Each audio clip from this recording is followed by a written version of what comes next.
Day 1191 of the Ukrainian War Map, also known as the Russo-Ukrainian War. Juzzie here, and today is another update as I take a simplified and down-to-earth approach to some of the most important happenings on the ground in Ukraine. So starting off, we'll take a look at those Russian losses, as currently Russia sits on more than 984,000 military personnel losses, representing an additional 1,050 in the past day.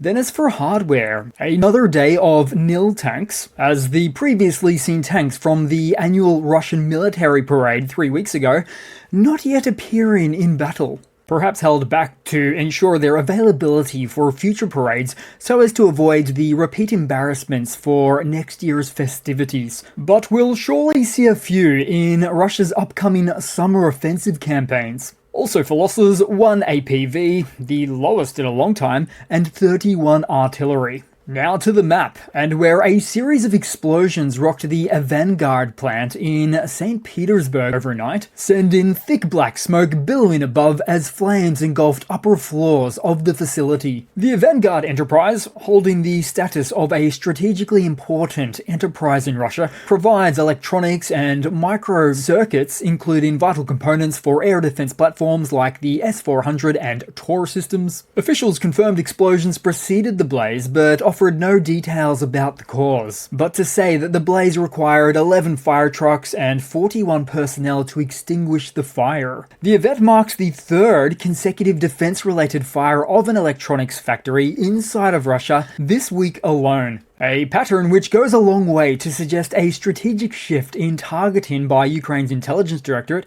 indicating that such facilities have become a new focus of their operations. Then also on the map, more unmanned aerial vehicles were noted across Russia, including at Ryazan, Lipetsk, Tula, and Belgorod. As speaking of Lipetsk, a photo emerged of newly enlisted Russian soldiers waiting to board an Il-76 cargo transport aircraft for the SMO as they stand by for the unloading of what appears to be coffins. It was difficult to verify the nature of the boxes, but they do match the shape, size, and design of other confirmed cases, like those seen being unloaded at the Russian Orenburg airport, and in other regions where, remarkably, some ended up in landfill, empty. Some sort of supplier contract corruption going on in that case. Nonetheless, this imagery is rife with symbolism, as newly enlisted participants patiently wait for their chance to board the plane so they too might return in the same manner.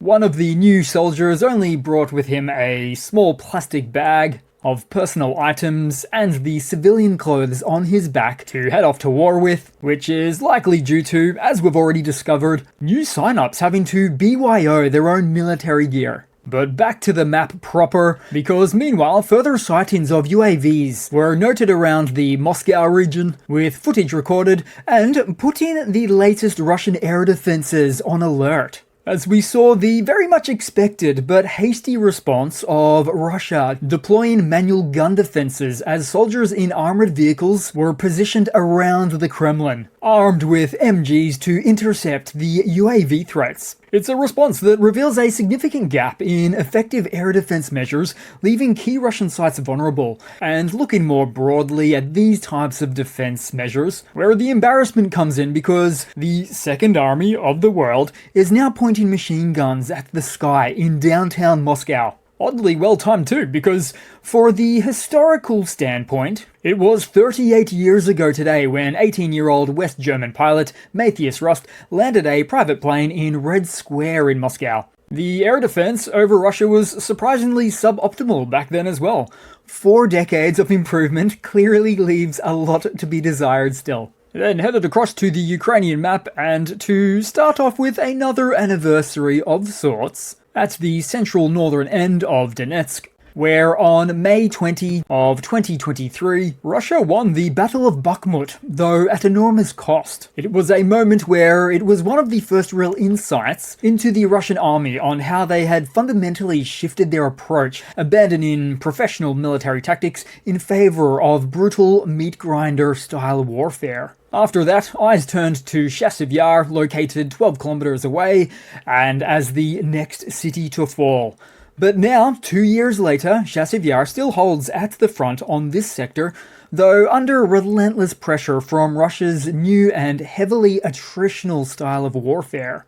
And as part of that long-term, unsustainable style of warfare, with the most up-to-date gains seen by the Russian forces, included Sumi's north, near Bilovody and touching upon Lochnia. Now remember that the Russia-Ukraine border here acts as a natural salient from the Ukrainian side, meaning that former AFU positions were naturally exposed to Russian units on the east and west flanks, leading to every chance of a flattening on this front to Russia's favor, but also where their further expansion down the line starts to become, for a time, exponentially more difficult to go on the offensive with, where at a certain later point it becomes difficult for them to defend, which should create the condition of the Russian MOD locking a number of their brigades down right here to defend indefinitely. Somewhat similar to the Vovchansk front's permanency that's hard to wind the clock back on. It's an ego-driven army at the highest levels where they can't be seen to lose anything that they gain. Then headed way down the map to Zelena Polina, with another expansion of the Russian forces to the tune of half a click directly north of their previous positions. Half a click being the English-speaking military vernacular for half a kilometer or 500 meters. And the map on this front is also looking like a cryptic crossword puzzle. But this is due to the terrain with its natural features including the Verona River and its diverging forks. Then taking a look around the map in a way that directly relates to the manual fire MGs seen in downtown Moscow, as the Ukrainian military from the Kaladrius unit destroys a Russian Strela 10 air defense system, another short-range air defense platform hiding in the bushes. Speaking of hiding, as another fiber optic FPV drone operated by the AFU found a Russian tank, a T-80 main battle tank, hiding in a very isolated hangar. After the FPV operator decided to take a peek inside and see what's going on, they surely got a dopamine rush in finding a valuable target, and then the rest is history. I ran out of time to show this event the other day, but I really wanted to show it now because there's something really comical about such an isolated yet exposed Russian tank in the middle of the field. Then to Belarus, but also to the news with Russia's big announcement on deploying the so-called Oreshnik missile system within the Lukashenko dictatorship by the end of 2025, which is already stirring the usual mix of confusion and saber-rattling. Now, despite the official fanfare, the new Oreshnik IRBM doesn't actually exist. Well, not really. On a number of fronts. Firstly, it's just a refreshed image for a rebranded RS-26 Rubez ICBM, which was an expensive project that was shelved years ago, that was never mass-produced. So this latest announcement is meant to serve as a form of a threat to the West for a missile with a very short supply, questionable quality, and an expected high failure rate. This latest announcement from Russia also follows an announcement of effectively the same kind from back in March of 2023, where Russia announced the upcoming positioning of tactical nuclear ordnance inside of Belarus as well. So it follows a string of threats from Russia, beating of the chest which would have never even existed if not for the poor performance Russia has put on display in attempting to invade their directly next door land neighbor. According to Belarusian Security Council State Secretary Alexander Volfovich, Ukraine should, quote, not perceive this as a bluff. That statement was better left unsaid, because it just feels more like a bluff now. Then to some more news where Moscow has set June 2nd as the date for another round of Russia-Ukraine talks in Istanbul, which comes after last week's 1,000 personnel prisoner swap, but also coming out of March 16th Istanbul talks, where the one-on-one talks saw no outcome in the form of peace negotiations, no ceasefires, no partial ceasefires, and with a side of threats from the Russian side. Such orderly conduct for peace negotiations. Now, added to this, Russia's foreign ministry says that Moscow's memorandum of peace is ready, but Kyiv's camp, eager for an unconditional ceasefire, is pressing for the immediate delivery, the release of Russia's proposals, with Ukraine's foreign minister, Sibia, publicly calling out the delay. as have other US and European officials, and so they should. It's been nearly 2 weeks since Russia advised such a document would be followed up with during a call between President Trump and Putin back on May 19th of this month. And given the expected peace talks now in early next week, they're really leaving it to the last moment. Also, for these upcoming talks, Ukrainian Defense Minister Umerov had a recent phone conversation with Russian presidential aide Medinsky, who appears to be, once again, leading the Russian delegation in the upcoming second round of direct talks.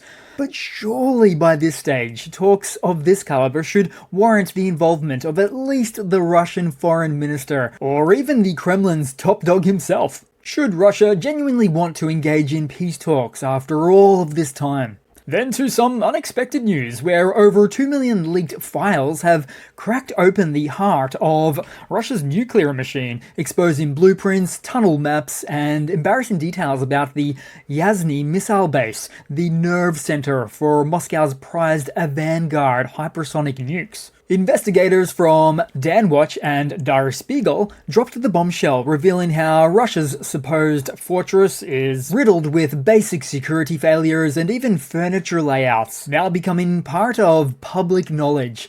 This is quite big news and bad news for Moscow, as it compromises not just site security, but the viability of second strike assets, as foreign adversaries now have insight into structural vulnerabilities that could take years and billions to fix. So the Vanguard system, once hyped as untouchable, is now an open book for foreign intelligence. Then to round out the video, to a quick Russian hardware news segment, where the Russian invasion of Ukraine continues to go to plan.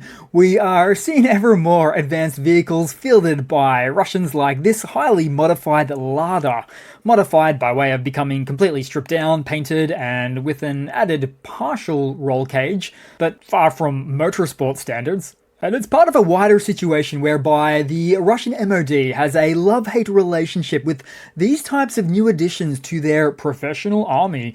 Because about 9 months ago, they said definitely don't use cars in battle, reason likely being due to the embarrassment caused to its army, but then later only to open up to the allowance, and alongside the MOD pushing commanders to continue pushing with attacks ceaselessly at the front, which then appeared to give the full green light for these type of vehicles by the Russian MOD, but ultimately now, fair to say, it's as close to official Russian military doctrine as you can possibly get. So that's it for today, guys. Thanks again for watching. Please continue to like, comment. Thanks once again for all of the support, and I do hope to see all of you guys there in the next one. Cheers!